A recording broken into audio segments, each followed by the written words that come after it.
What's up, guys? It's TTR time. We're gonna do a full walk around on this bike. Now, I know you guys saw the how-to videos, and if you haven't, check those out.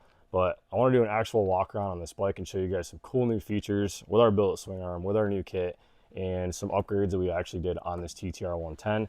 So let's get this thing up in the air so we can actually see it. All right, guys, so this bad boy right here is our new billet swing arm for the TTR 110. We are now going to be having this for the CRF and the KLX 110. We have actually started offering colors on our website, so we're going to be doing some anodized color options. We found a local shop that can anodize all of our parts for us. We honestly were tired of all the powder coating. Anodizing is a way nicer finish along with the billet components. Now, everything on this is very similar to like the CRF 110 and all the other kits. However, this one we ran a 428 chain. There was not as much clearance underneath the front cover.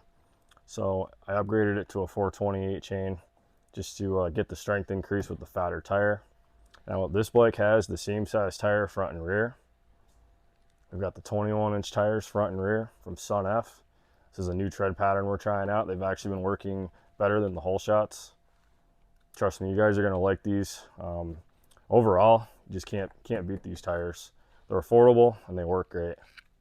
Now, one of the biggest upgrades you're going to get with our big wheel kit is you're actually going to a hydraulic brake. So we were not going to build a hub around the stock drum brakes. We've got the disc conversion on the front,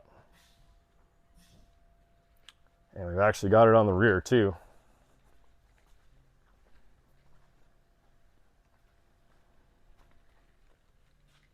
We've actually got it on the rear too. We've got big bike chain adjusters on here. Now, we actually made the stock brake pedal work with the hydraulic brakes. I was really happy about that because a lot of guys like running aftermarket brake pedals. They don't want to be married to a fabricated one.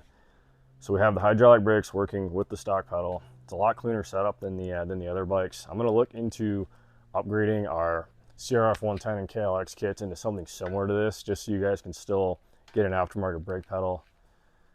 Now, this came with a cool key bracket on here, so I was able to reuse that with our wider triple clamps. We've got the anti-vibe big bike style handlebar mounts on here.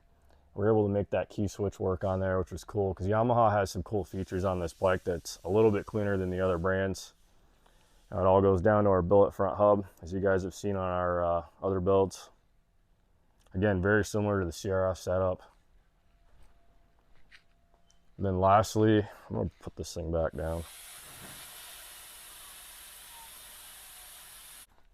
Now lastly, if you guys remember, the start button was actually mounted to the stock brake lever. So being we have this new hydraulic master cylinder, we created this billet bracket that goes in the back of your push button. So it's now mounted on the opposite side. Super clean setup. And again, let's look at the key switch. Everything ties in real nice. Overall, super happy with this bike.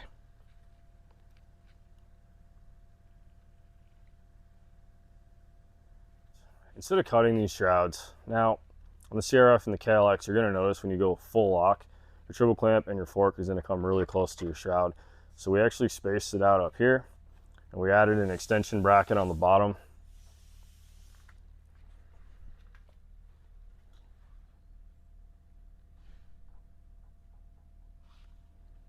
That allowed this shroud to kick out, so when this thing is at full lock, hitting the steering stop, it's not going to contact it. It's still going to be very, very close, so just keep in mind when you guys put your kits together, just pay attention to all of your spacing and your offsets.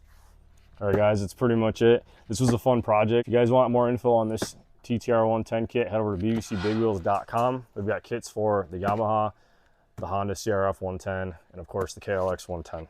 See you guys in the next video.